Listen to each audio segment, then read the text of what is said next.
Hello à toi qui me regarde, j'espère que tu vas bien. Bienvenue sur ma chaîne, je m'appelle Désirée et aujourd'hui je vais partager avec toi un conseil très important. Important pourquoi? Parce qu'il y a beaucoup en fait de personnes qui souffrent en fait, qui manquent de beaucoup de choses juste parce qu'ils manquent de connaissances, tel que la parole de Dieu le dit. Mon peuple périt faute de connaissances.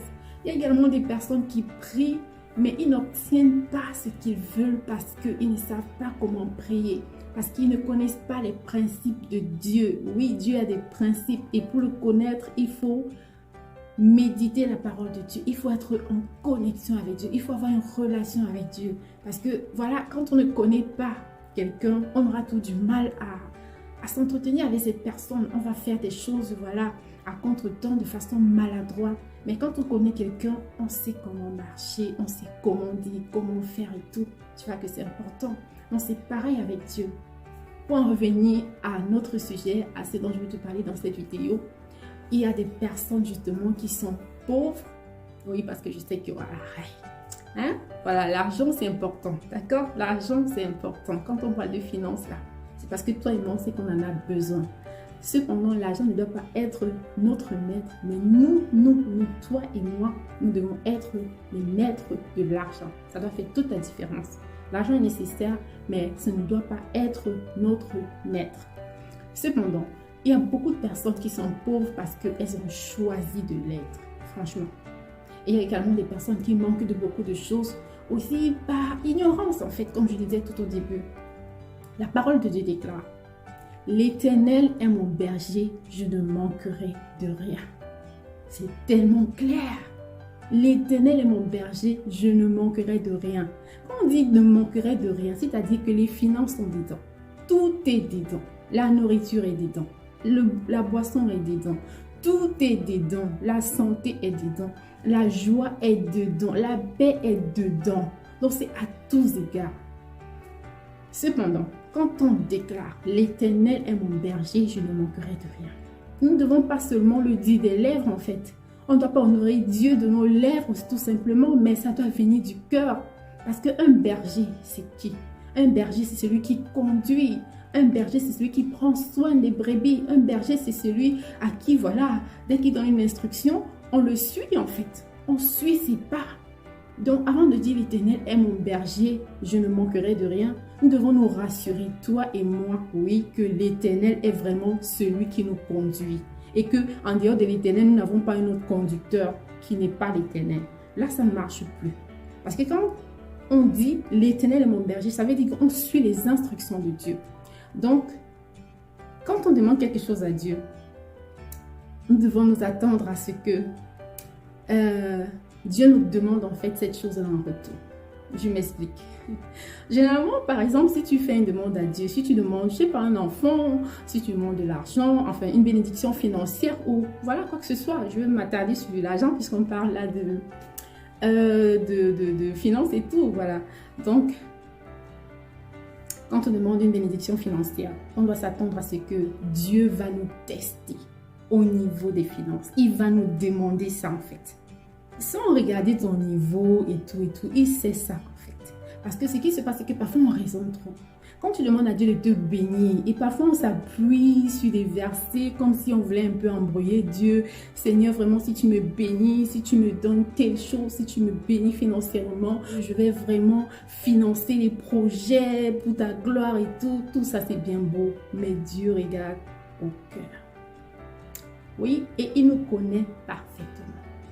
Et pour que nous prenions conscience de qui on est, parce que parfois on a l'impression qu'on veut dire à Dieu qui on est. Lui, il sait déjà. Parfois, c'est nous-mêmes qui ne nous connaissons pas. C'est quand Dieu nous met face à la réalité, il nous montre notre miroir. Au travers de ces épreuves-là, ça nous permet à nous de voir à quel niveau nous sommes dans les pensées à tous égards en fait. Il y a beaucoup de choses parfois qui sont en nous, on ne prend pas conscience. Parfois, on a l'amour de l'argent, mais on ne le sait pas. Parfois, on rejette les enfants, mais on ne s'en rend pas compte. Il y a tellement de choses en fait. Et puis, une fois qu'on fait la demande à Dieu, wow, c'est le moment de tester en fait. Pour te dire que, mon enfant, ce que tu veux là, je veux bien te le donner. Mais tu dois travailler. Travailler, c'est-à-dire travailler pour recevoir cette chose-là. Travailler dans le sens où tu dois être prêt à recevoir cet argent pour que ça ne te rend pas orgueilleux. Ok? Donc, si on demande par exemple des finances à Dieu, d'être béni financièrement, il va demander ton argent. C'est-à-dire, Dieu même, comme exemple, il va même t'envoyer des personnes même que tu n'as même pas envie d'aider.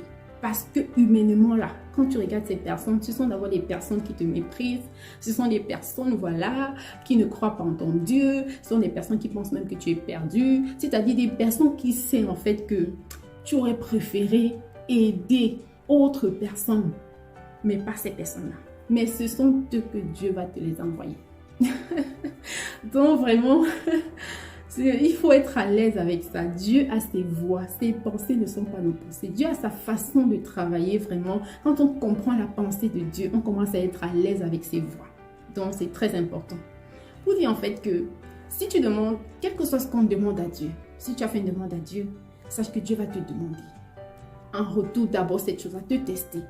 Et en même temps, c'est-à-dire si ce sont des besoins financiers, justement, tu vois, quand on va demander par exemple dans la famille ou même à l'église, je sais pas moi, à contribuer pour telle autre personne, même pas forcément pour quelque chose que toi tu vas profiter. Hein. Non, non, non, non. Généralement, Dieu va regarder dans des choses que toi là, ça ne te concerne pas directement, pas vraiment. Ce sera pour faire plaisir à quelqu'un d'autre en fait. Pour voir si toi-même là, tu es prêt à aider quelqu'un. Parce que Dieu, il cherche toujours des personnes qui sont capables de résoudre également les problèmes des autres. Parce que c'est ce que Dieu fait dans notre vie. Quand on demande le cœur de Dieu, franchement, on doit être prêt à vivre comme Dieu. Parce que nous, en tant qu'humains, parfois, on a tendance à trop raisonner, à se dire que non, cette personne ne mérite pas ça. Et puis, et tout ça, Dieu n'est pas dans ça. Dieu nous aime vraiment tous. Il est notre créateur à tous. Ce qui fait que là où nous, on va raisonner, là où on va dire non, cette personne ne mérite pas ça, Dieu, il veut qu'on les traite avec amour en fait. C'est vrai qu'ils sont dans le monde en fait, ils n'ont pas encore la connaissance, ils sont encore dans l'ignorance. Ce n'est pas le moment de les juger. Dieu, son inquiétude, c'est que ces personnes-là n'aillent pas à leur perte. Et si toi et moi, nous sommes sauvés, c'est pour que nous aidons également ces personnes-là à venir à Dieu en fait. Et c'est ça le battement du cœur de Dieu. C'est que là où on condamne, Dieu compatit. Quand on demande le cœur de Dieu, c'est ce qu'on doit porter en fait. C'est à ça qu'on doit s'attendre, à faire du bien même à nos ennemis, même à ceux en fait qu'on juge qui ne méritent pas. Parce que toi et moi, Dieu ne nous fait pas des choses parce que nous méritons, nous le savons. C'est par amour qu'il le fait. Donc, comme Dieu nous traite, c'est de la même façon que nous devons traiter les autres. Et pour revenir en fait au fait qu'il y a beaucoup de gens qui se font pauvres justement parce que Dieu a ses principes et nous devons connaître ça. Quand on dit l'Éternel est mon berger, je ne manquerai de rien, il faut qu'on soit dans les principes de Dieu. La parole de Dieu déclare qu'on donne également à celui qui fructifie. Dieu ne va pas venir te donner quelque chose alors qu'il sait que tu es chiche terriblement. Mais Dieu va venir donner à quelqu'un qui sait que c'est quelqu'un qui pense aux autres. C'est quelqu'un qui va dire, ah j'ai ça, oh je peux aider telle personne, je peux aider telle autre personne. Ou bien lorsque quelqu'un vient avec un besoin, il est prêt à donner en fait. Tant qu'il y a un besoin qui se pose, nous devons répondre à ce besoin-là. C'est ce que nous devons être pour Dieu, des solutions entre ses mains. Parce que nous savons que ce que nous avons obtenu, c'est lui qui nous a fait grâce. Alors, que nous soyons également des bénédictions pour les autres. Il y a vraiment plus de joie à donner qu'à recevoir. Les gens sont pauvres tout simplement parce qu'ils ne donnent pas eux-mêmes, parce qu'ils ne sont pas prêts à tenir la main des autres, parce qu'ils sont chiches pour dire ça terre à terre en fait. Ils endurcissent, ils réfléchissent trop, ils pensent au lendemain. Mais la parole de Dieu déclare que les oiseaux du ciel n'accumulent pas, mais Dieu prend soin d'eux. Et il nous dit en fait que nous valons plus que les oiseaux. Ah, c'est-à-dire quand on médite la parole de Dieu en profondeur, franchement, si on marche par rapport à cela pas à pas, on va se prendre soi-même comme un extraterrestre en fait. Parce que la parole de Dieu, ce qu'elle nous demande de faire, c'est de vivre vraiment comme humainement, on appellerait ça comme de la folie en fait. Tu imagines en fait vivre de façon kidnap. Les Allemands disent kidnap. En fait, de façon restreinte en fait. Donc du genre à ce que, ok, laisse demain s'occuper de lui-même. À chaque jour suffit sa peine. C'est ce que la parole de Dieu déclare. D'accord? Donc, pour revenir au fait que pour recevoir, nous devons donner, nous devons avoir un cœur qui donne. Voilà, si on prend par exemple le cas d'Abraham qui a demandé un enfant à Dieu. Hein? Mais Dieu voulait lui donner plus qu'un enfant en fait. Et Dieu a même dit qu'il lui donnera cet enfant et qu'il lui donnera même des nations. Tu vois? Donc Dieu, il veut nous faire plaisir. Il veut nous faire du bien en fait. Et tu vois, entre le temps que Dieu a fait la promesse à Abraham et le temps qu'elle s'est réalisée en fait, il y a eu un temps. Ne pense pas que pendant ce temps-là, Abraham était en train de siroter au bord de la plage. Non, non, non, non, c'était le temps des épreuves pour voir si vraiment, hein, Abraham avait le cœur pour Dieu et qu'il était capable de supporter vraiment ces nations-là, d'être appelé le Père des nations.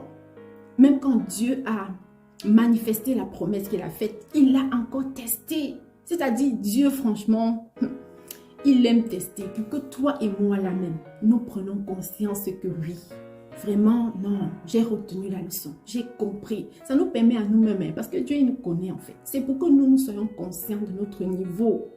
C'est important. On n'est pas souvent à l'aise avec les épreuves, mais c'est important pour grandir dans la foi. D'accord?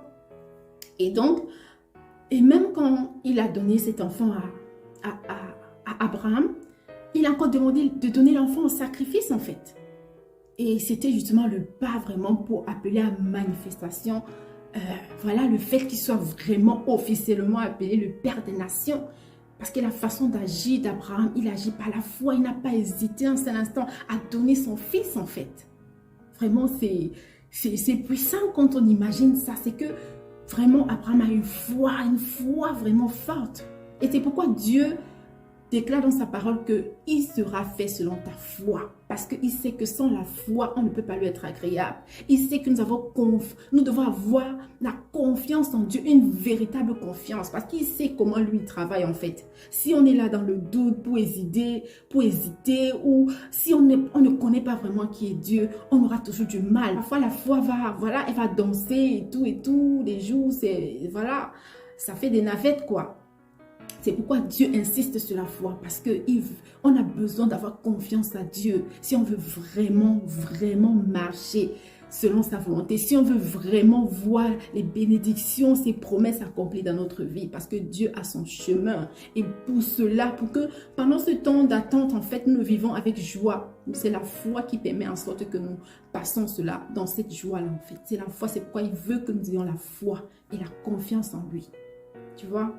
Et donc, Abraham a été béni et Dieu ne lui a pas seulement donné un enfant, il lui a donné des nations. Donc, toi et moi, aujourd'hui, lorsqu'on dit que nous sommes les descendants d'Abraham, c'est parce qu'il a été le Père des nations. Le Père des nations. C'est-à-dire parce que toi et moi, nous avons eu la foi en Jésus-Christ.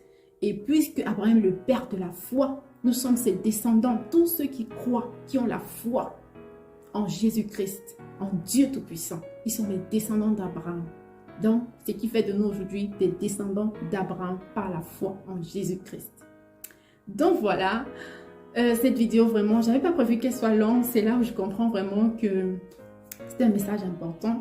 Et je crois de tout cœur que ça va bénir plus d'une personne et qu'il y avait quelqu'un qui a besoin d'entendre cela. Je ne sais pas ce que tu as demandé à Dieu en ce moment, mais ce que je veux te dire en fait par ce message, c'est que quand tu demandes quelque chose à Dieu, attends-toi à ce que Dieu te demande cette chose-là. Attends-toi à ce que tu passes véritablement le test pour obtenir cette chose-là. Surtout si ce sont des choses en fait qui sont capables de nous changer en fait, de nous rendre orgueilleux. Demander par exemple de l'argent à Dieu, d'être béni financièrement, c'est vraiment s'attendre à ce qu'on soit prêt nous-mêmes à être des bénédictions pour les autres. Et il ne faut pas avoir beaucoup en fait avant de donner. Dieu va regarder d'abord avec le peu que nous avons pour voir si on ne dit pas non, moi maintenant je n'ai pas. Il ne faut pas que je finisse tout ma part, c'est comme ça. Après je fais comment? Non.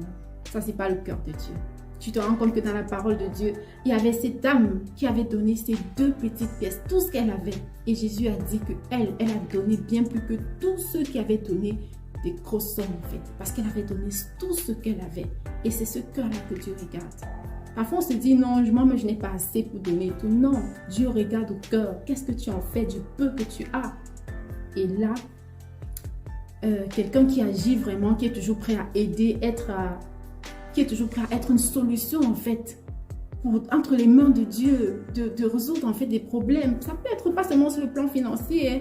Dans les conseils, être toujours prêt à aider en fait, à être une solution.